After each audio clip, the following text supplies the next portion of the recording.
Show. Tonight's live stream is not actually a live stream. I have to set it up as a live stream in order to put it on YouTube and Rumble.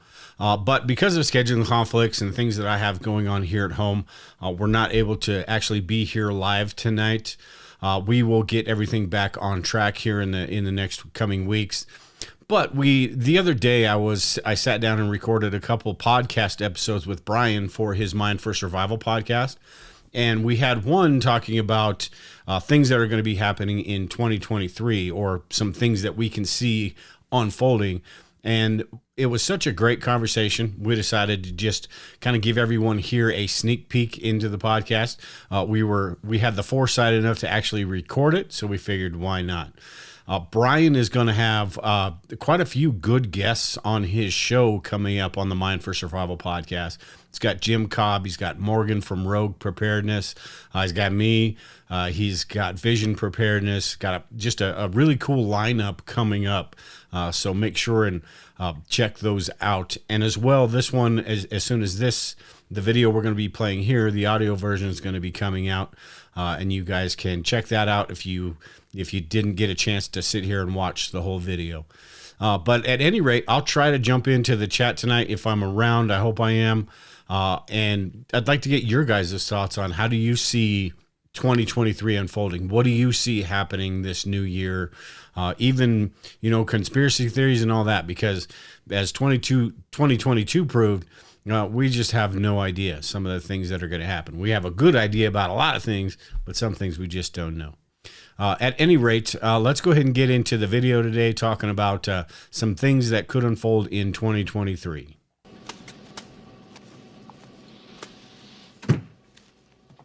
Merry New Year! Happy New Year.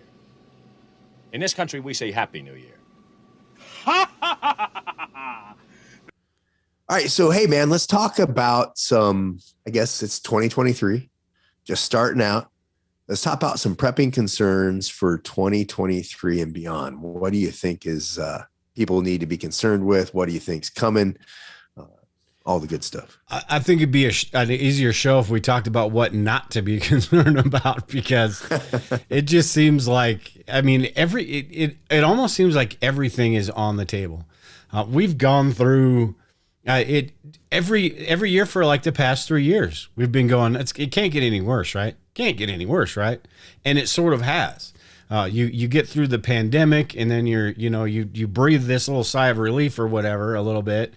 And then all of a sudden the presidential stuff happens, the Afghanistan stuff happens, the Ukraine stuff happens, just so many different things, that the economy, which we kind of knew was going to happen because of all the things that with all the money that was getting tossed around during the pandemic, and none of it really to us, So we kind of knew that was going to be an issue going into 2022. Then you add all the other stuff on top of it. The printing of money. What's that? The printing of money, right? Yeah.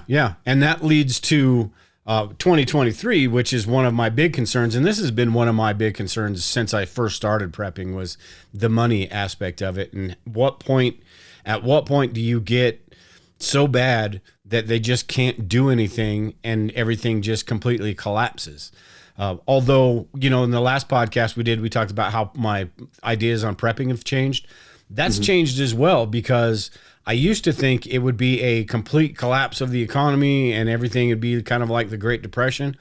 I'm not so sure that's the way it goes anymore, because the way we've seen them game the system, the way we've seen them manipulate and do different things, and with the digital dollar coming and all that, I'm not sure they care anymore how big the debt What do you think would be, and they end up being overlapping and interrelated.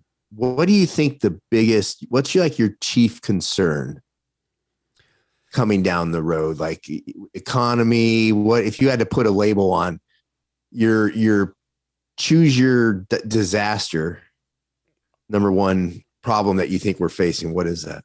I think it is the economy. Still, I don't know how that shapes out as far as the games they play and all that, but I think it is, because that is something that directly affects me. Affects my ability to do things, affects my family, and the games that they're playing, the things that they're doing, doesn't look like they're trying to make it any better, or it's going to get any better for me heading into 2023. Now, I think that's the thing, right? It doesn't look like it's improving much, if at all, for the average person.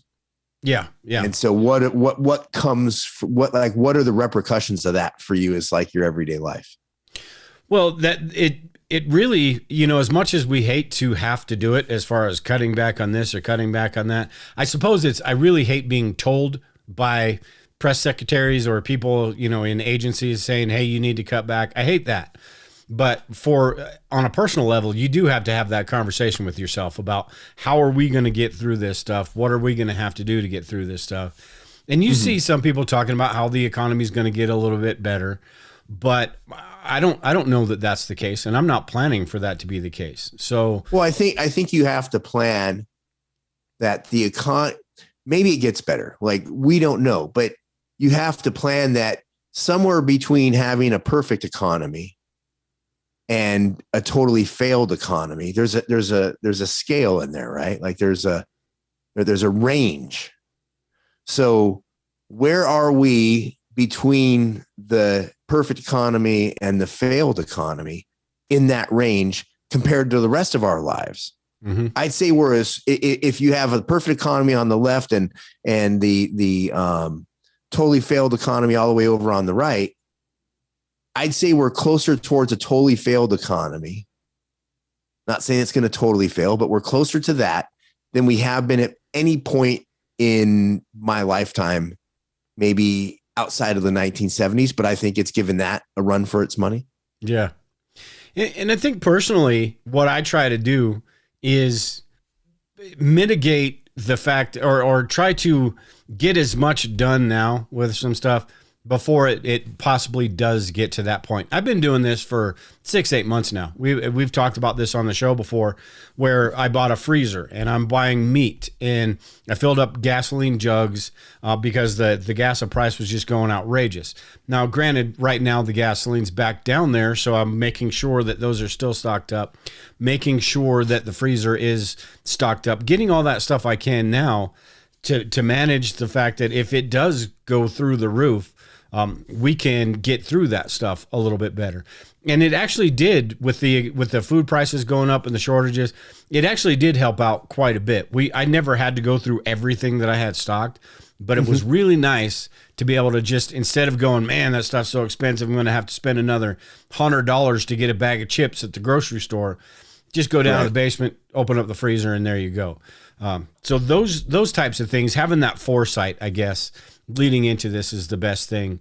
And even if it doesn't get as bad as I kind of think it might, you're better off for it because you have all of that stuff. You made that investment beforehand. I agree. I think the economy is because there's so much that comes out of the economy, right? And again, it's overlapping because we've talked about on the show, on the Survival Preppers, is with the Russia-Ukraine thing going on right now, right? Europe's running into what's going to happen with fuel costs this winter. And that's important because when you're the average schmo out there, increased fuel costs means problems for you. Like, you're going to have to say no to something. If you're having to pay more to heat your house, more to drive places. I'm in Southern California. I got my diesel truck and I have an old van, a 96 van. Well, the 96 van, it's a Ford 15 passenger van. And, I don't know, it has like a 460 engine in it, right? That thing's a gas guzzler. But because the cost of diesel is so high, I have my truck parked and I'm driving the van. Right. So it's like, what are you going to say no when your fuel prices go up or energy prices go up? What does that mean for the average person? It's interesting at a time when we have, because I agree with you that I think economy is number one. And I think maybe supply chain might be up there for number two. And I think that it's interesting at a time when we're having supply chain issues, right? That the financial system's in such a way that people are cutting back, so they're not buying as much. right? But you still see the holes on the shelves. So that tells me if people had the ability to buy more, there'd be more holes on the shelves. Like our supply chains teetering. Yeah. Which gets back to you having the food, and preppers having the food, like you said, not only so you don't have to spend more money, but you have food that you can weather the storm of that for a while. Yeah, a little buffer at least. And the thing about all of this stuff, like you're talking about with the fuel and the supply chains and all that, all of this has a ripple effect. So it's not just you filling up your gas tank. It's how much it costs to manufacture those goods or those services. It's how much it costs to get those to the local grocery store that you go and shop out. So all of this stuff, it just has that ripple effect that could affect you. Maybe not with what's in your freezer or how much it costs to fill your freezer, but your ability to do that in the first place. And I think that's another reason. It all goes back to one of the main things about preparedness is that food storage, making sure you have that. Food is what we spend most of our income on, on a daily and a weekly basis. I mean, you've got your rent, you've got your car payment and all that stuff, but food is I don't know what the percentage is. And I'm sure it's probably different depending on your income and all that, but it's a major part of our daily existence. So it is super. It's one of those things that if you lose a job, if you can't afford groceries 1 month or something like that, it's one of those things that if you've got a full freezer, if you've got your prepper food supply, it may not be the most ideal situation, but you're going to get through it, and you're not going to go have to rob or steal to feed your family. And I think that's the U.S. according to the USDA and Google. In 2021, U.S. consumers spend an average of 10.3% of their disposable personal income on food. 10%. I would have figured it would have been higher than that, but still. This says up to 15%. But then again, you are taking into account people who do have more money. I mean, if you have less, the less money you have, the larger the percentage of the money that you do have goes to food, I assume. Because it's a necessity. You have to eat, right?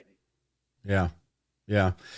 And I'll tell you what, we probably spend the same amount on food than we did, that we did about a year and a half, 2 years ago, but we're not getting as much with that same amount of money. So it is one of those things that just, you really have to think more about, be more deliberate about what you're doing, what you're buying, looking at the prices and everything. Is turkey cheaper, more expensive than hamburger? And are you willing to make that sacrifice?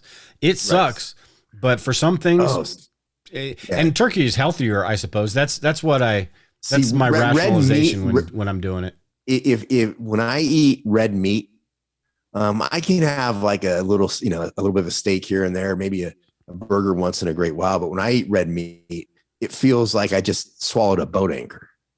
Mm-hmm. And so I hardly ever have red meat. So I'm already on the turkey wagon. I do turkey all the time. And I just went to the store. And again, I'm here in LA and food's expensive, and I try to eat, as organic as possible. It's my thing. If you don't like it, well, it's just my thing.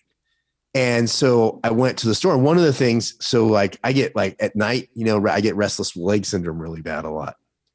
Makes me jumpy and all that.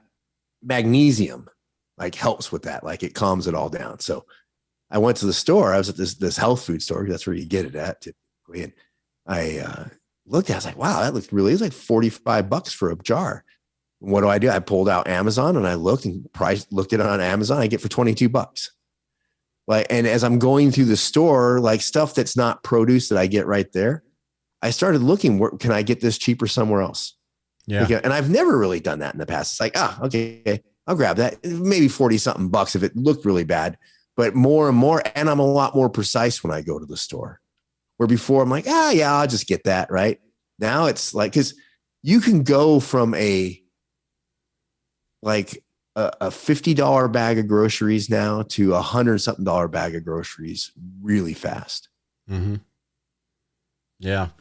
The other thing kind of on the same lines is that really has me not really concerned, but I'm curious where it all goes in 2023, and that's the whole digital currency aspect of the whole economy, because we are going that direction. And I think that concerns me, because I think there's way more to it than just the whole convenience thing that they're talking about. There's so many different directions and so many different things that would affect them having the ability to track, surveil, know exactly what everyone's doing. I don't know how far that goes this year, but I guarantee you there's going to be some things implemented. My concern, that ball is going to start rolling with the digital dollar is just what happened up in Canada during the trucker strike, that people can shut you off from your money. Flip of a like switch. The insanity of that we can shut off your money, that they, feel they have the ability because they write a law, and that's, and that's what that is. So you have to plan on, especially if you're in the preparedness world, because, if you have more than 3 days worth of, we saw it during during COVID, people that had stocked up, they were being called hoarders. Now there were people that, when the hand sanitizer thing first happened, went out and they bought a bunch and they were trying to resell it. And you can say that, yes, that they were within their right to do that. And I'm not going to disagree with you. And at the same time, there were people that were buying up every bit of the stuff that they can. So you had hoarding that was started. But the problem is they would come to, they pointed at the preparedness community who, if you want to call what we do hoarding, okay, I'll play the silly game. I'll call it hoarding. Let's say I hoard because I have, I don't know, 10 big mega things of toilet paper. I'm hoarding.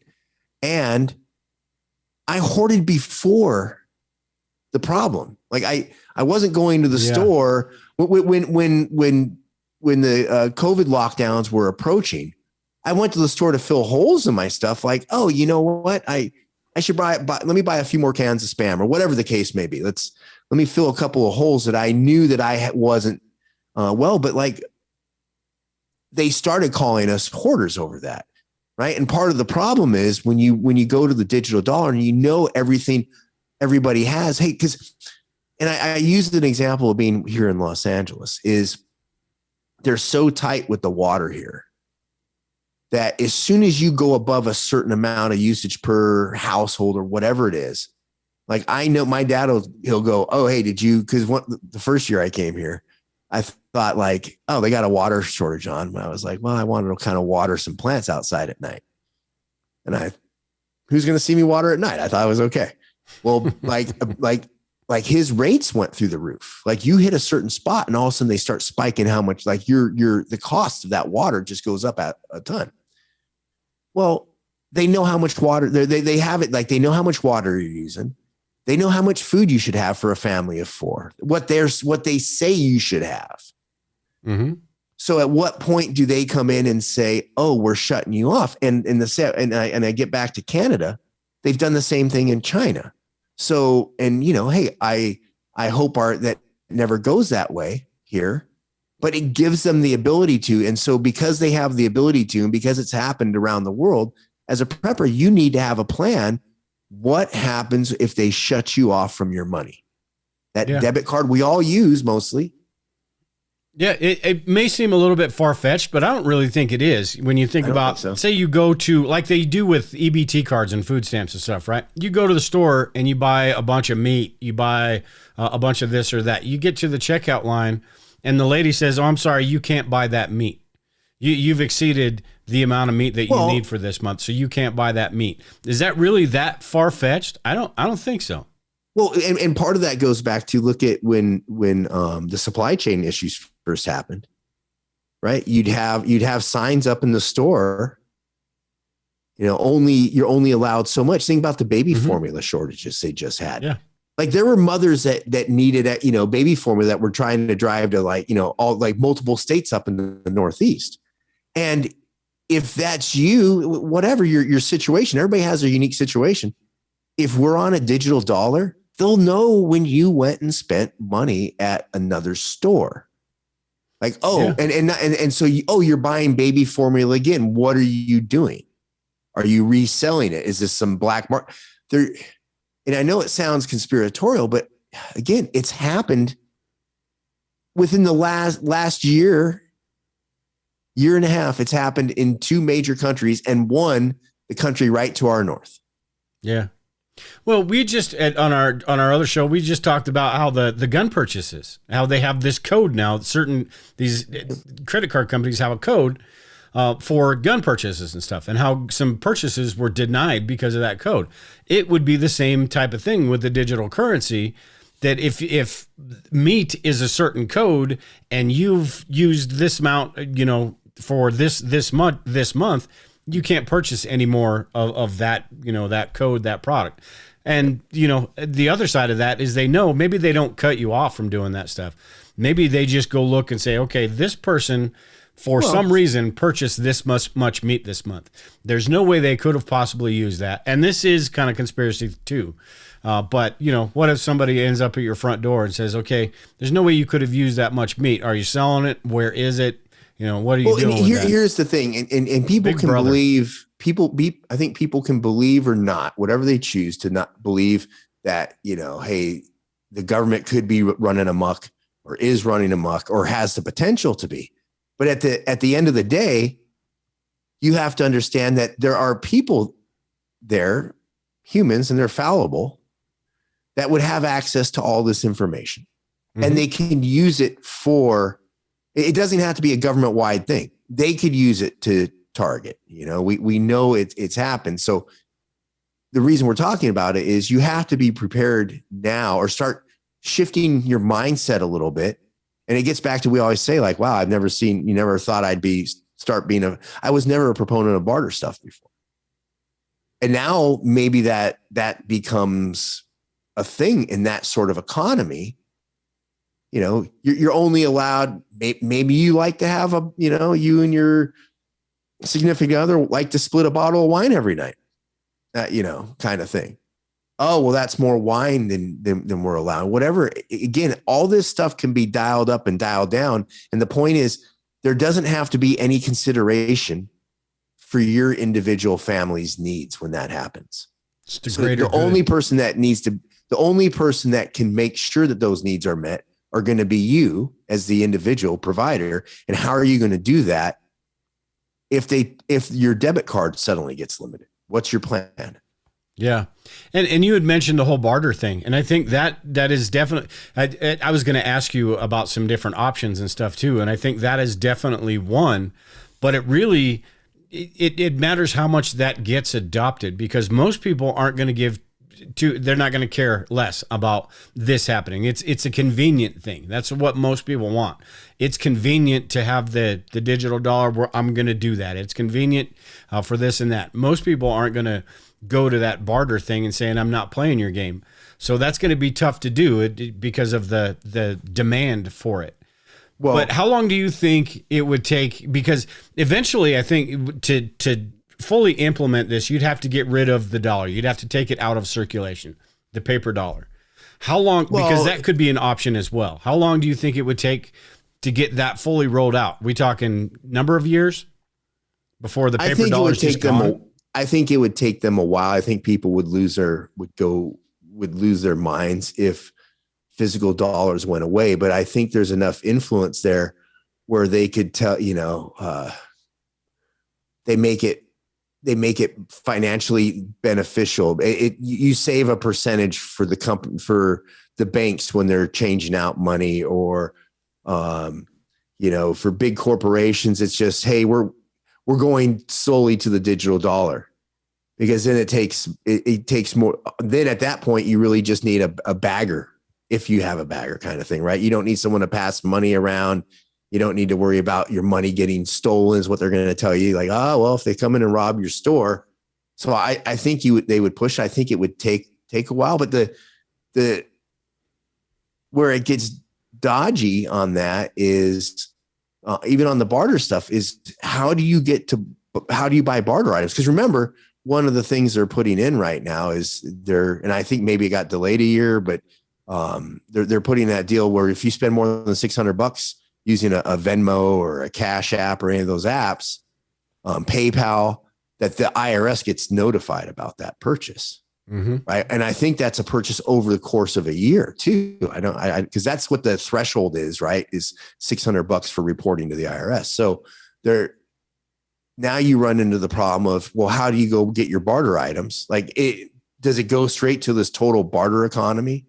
Well, they're not. And part of the thing where they're going to start, remember, you're going to have, and they put it into the law. And I know people say it's for replacements, but they funded 8,000 new IRS positions. Well, one of the things that those people could do, go to swap meets and see where they're exchanging barter items, because that's an exchange of value. It's taxable by the federal government. When you go on to a game show and you win a bass boat or whatever the stuff you win, you have to pay taxes on that. Yeah. Because you got to sell half of it just to keep the other half. Yeah, exactly. So that was one of the things that's on my list. I have supply chain issues, or economy and supply chain issues, and I had government overreach. I think that's a scary proposition for the preparedness community, depending on how far it goes, because then the government's able to tell you how much you can be prepared. Which that's my problem with it. The other thing I had on there was the power grid. Yeah, was on my top 5 list.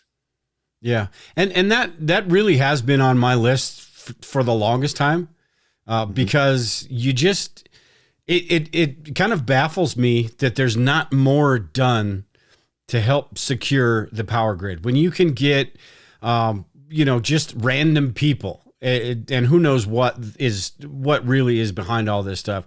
Just random people shooting up substations and stuff like that and affecting the grid for, I think this latest one was 1,500 people. The first one, I think, was 45,000 people. And it happens more than just these 2 times. Or if you think about an EMP or something that would take out transformers, and the amount of time it would take to get one of those transformers back into place, all the things that could affect the grid, and the fact that we depend on it for every single thing we do, it just baffles me that there's not more done. I think you had mentioned a little while back that all these substations, they're basically, secured by a chain link fence. Yeah, I mean, there's not much around them. I'm looking on utilitydrive.com right now. And this is from 2014, March of 2014. And the title is, "Could Terrorists Really Black Out the Power Grid?" Right. And it's, if 9 key substations are knocked out, the U.S. could suffer a crippling coast to coast blackout for 18 months or more. And it says the possibility of a terrorist attack knocking out the power grid makes for a good headline, but could it really happen? The U.S. Federal Energy Regulatory Commission says yes. If terrorists are ever able, and again, this is 2014. They're using the word terrorist, but how about anybody who wanted to take out the power grid for whatever reason? I guess that would be classified as a terrorist. So anybody that wanted to do this. So if terrorists are ever able to knock out 9 of the nation's 55,000 substations, the U.S. power grid could suffer coast to coast blackouts lasting 18 months or more. There are 30 substations in the U.S. that play a critical role in the nation's grid operations, the report said. If any 9 of them were taken offline, there could be widespread blackouts for weeks or far longer. Just because a crippling grid attack is possible doesn't mean it's going to happen. But terrorist attacks on the power grid don't just make for good headlines. They're already happening. Mm-hmm. This talks about, again, this is from 2014, and this talks about back, so I guess it would have been 2013. It says, it doesn't help that a Pacific Gas and Electric substation that feeds Silicon Valley was shot by snipers last year. And it's not the only such incident. A man tried to take down the power grid in central Arkansas by bringing down several power lines with a stolen tractor and a passing train.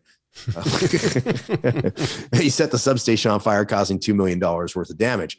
But I mean, it shows, and here's the frustrating part about that, right? That article's from 2014. Yeah. Nothing's changed. Nothing. Yeah. Nothing's changed. Nobody's done enough damage yet for them to, because like I said earlier, all these people are reactionary. So nobody's, and the companies themselves, the politicians, the boards, all these people, nobody's done enough damage yet to cause them to have to do something.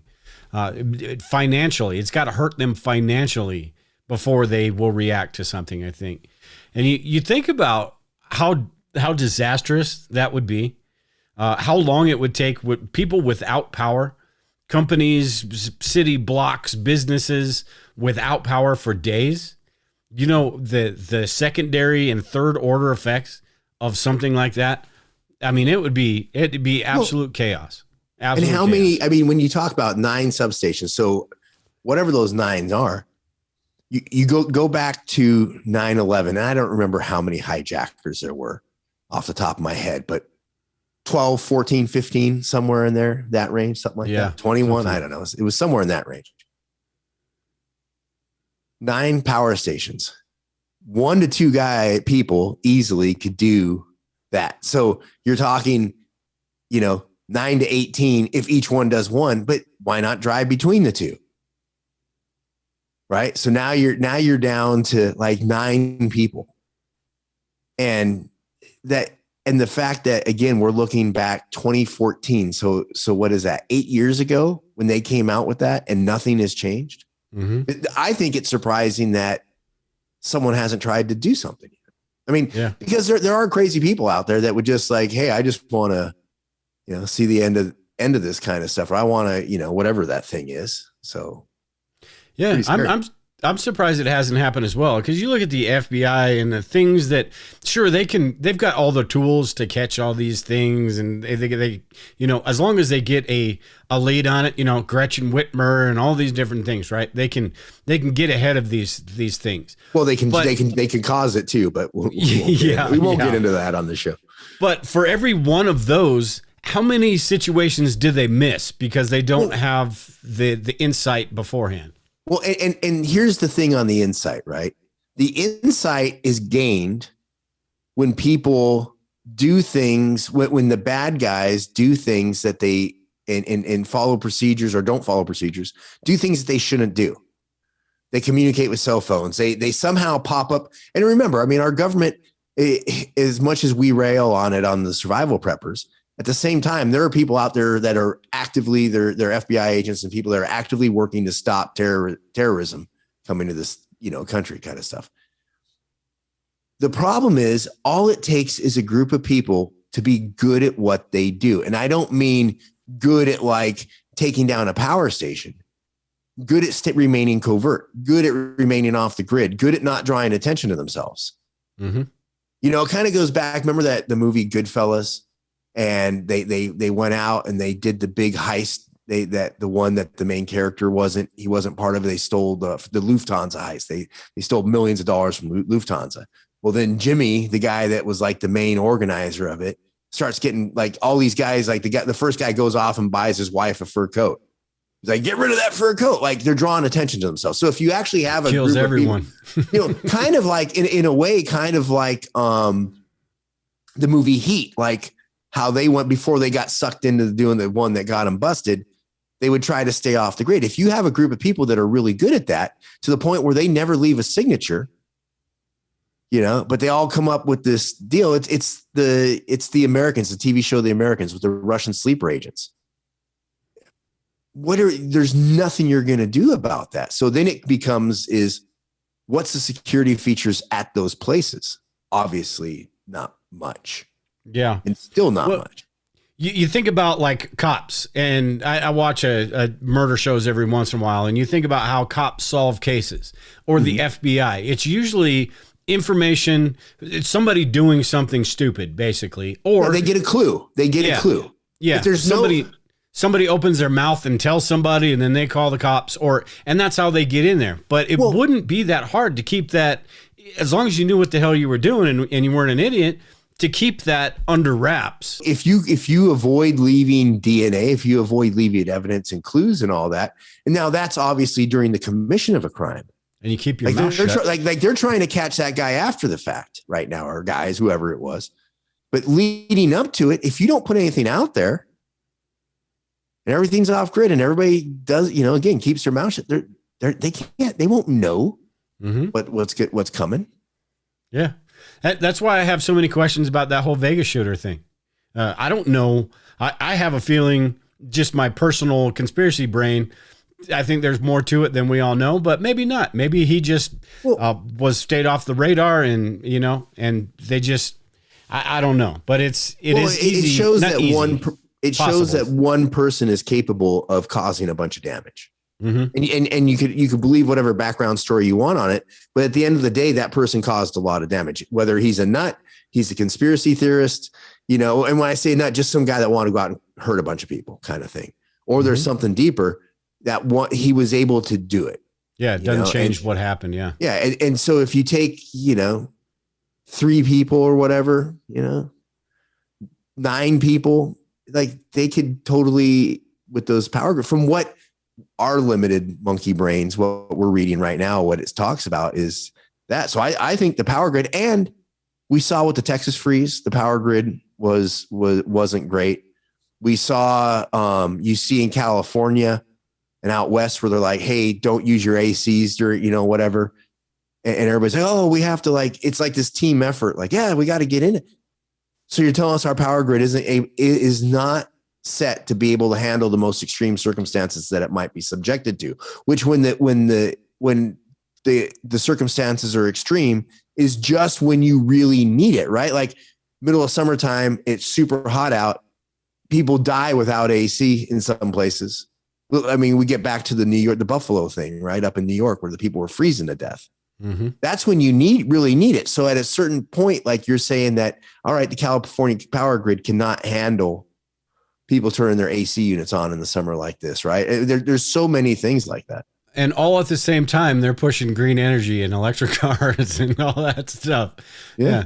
It can't handle what we currently have, but we're going to totally overload it.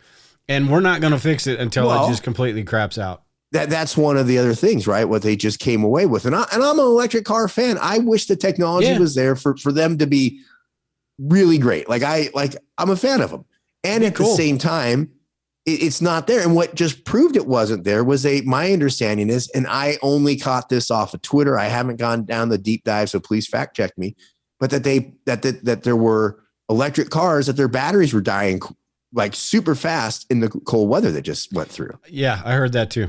Right. So that's something else to consider with not just with the power grid. I mean, and when you get to the power grid, you get to energy, you get to fuel, because without so no, I think that's good. The other thing, and again, it leads into it. The other concern I have, because we're moving into the next U.S. presidential election, that campaign's going to start in the next year, right? We're 2 years away from that, 24, right? Yeah. So within this next year, we're going to start that campaign. My concern is for more civil, and then with the winter and different stuff. My concern is whether the economy, the supply chain shortages, any of that hits, and it leads to civil unrest. Yeah. And that is, I think, absolutely. And it's something that it's a whole powder keg, and there's a few different things that could light something like that off.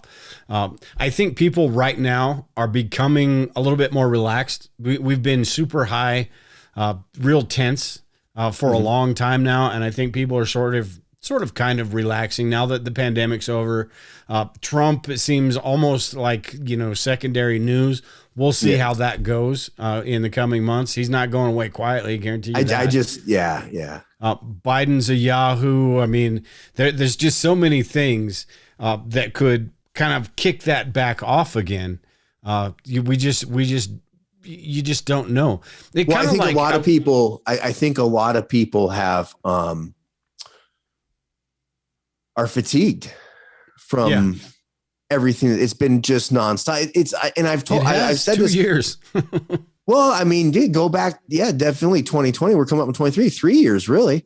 And if you go into the election running up to, just so much. So, you can go back before Trump even got elected, and it was chaos. So I think you run into, and I've said this to a few people, is one of the things from spending time overseas that most people here in the States didn't ever have really exposure to was the level of stress day in and day out. There's always something going on. Can this kind of kill me? Can this hurt me? Kind of thing. Right. And so there's this different level of stress where you're kind of, if you go to Cooper's colors, you're maybe up in the orange, the red a lot more, where you're more alert. You're trying to watch and see what's going on around you.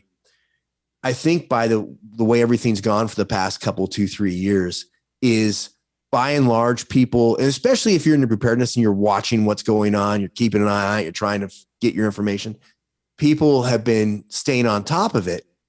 And you just wear out after a while. You can't stay in the red. You can't stay at that point all the time. And I've heard more and more people who are preppers recently saying that, like, I don't follow any of this stuff anymore. Yeah. You know, it kind of doesn't matter. And they're not that their head isn't on a swivel, but they're like, anything could happen. They're at that point where it's like, why do I need to get wrapped up and go get so upset by what's happening? And so I think you almost have a little bit of a numbness, a little callousness to it now because it's gone on so long. Yeah. I think another thing that doesn't have anything to do with political figures or anything like that, but it does have something to do with government, is if they continue to keep spending like they spend, and if the economy gets worse and worse and worse, that is, if people can't put food on their table, if people can't keep the lights on, I don't care what country it is, I don't care what government is set up, people will start to just, go out of their minds, and they will demand action, regardless whether it's justified or not. They will. So if they continue to just not give a crap about the American people, or they will take action, and that's where you get back to the power grid thing with the 9 substations, right? Exactly. Yeah. So I think our list is, and it could be in whatever people have for order, but I think it's economy, supply chain, government overreach, the power grid, and civil unrest. Yeah. And all of those are good reasons that they're all somewhat in play, I think, in the next 2 years, 2023 and beyond. And therefore, they're all something that you can prepare for. How do you prepare for civil unrest? By not being exposed to it, by staying in your house as much as possible. How do you stay in your house as much as possible? You hedge against the supply chain issues by stocking up on food where possible. The economy, try to get out of debt. Like, there are people out there that have said for you, just keep using your credit cards because the economy is going to blow up eventually and you won't ever have to pay it back, or this and that. Hasn't happened, man. I heard that stuff from the 80s. Like that was that or the 90s, right? So try to get out of debt. And then try to keep an eye on what's going on. Remember, as a prepper, or if you are preparedness minded, that the system by its nature has never liked preparedness minded people for at least for the past 30 or 40 years. Yeah. It thought you were an oddball. It thought you hated people. You're not one of the team. You're not suffering with everybody else because you're prepared. You're a hoarder. Our system doesn't like it. So when it comes to government overreach, understand that you will always be under suspicion, I believe, if you're a prepper. The system needs people to be dependent on the system. The system needs to be useful. And preppers are the antithesis of that. Preppers want nothing to do with the system. And that's what we strive to do. And that's what we should continue to strive to do. Because when it all comes down to it, we are the only ones that are going to be there when the chips are on the table. And, they may tell you they're going to be, but there is no guarantee with any of that crap. And that's the ultimate freedom. Self-reliance equals freedom. Preparedness is something I was brainstorming the other day and jotting ideas down and stuff. And one of the things that popped into my head was preparedness equals freedom. The better prepared you are to be on your own, and the better prepared you are to survive unassisted, to be able to survive without needing any assistance, the better prepared you are to be free. The minute you become more dependent upon something for your basic needs, then they can put hooks in and they can put conditions and all that. So I think everything that's going on, the preparedness, prepping concerns and all that for coming down the road are just more reinforcement on why you should be into preparedness. Yeah, I think so too. I don't have any plans on stopping. It's overdrive for me lately. The last couple of years. Yeah. Thank you for listening to another episode of The Survival Preppers. Be sure to subscribe on your favorite podcasting platform so you never miss an episode. And don't forget to join us on YouTube for our weekly live shows. For more information or to connect with Duff and Dale, visit thesurvivalpreppers.com or thebugOutlocation.com for members-only content and prepping courses. See everyone next time.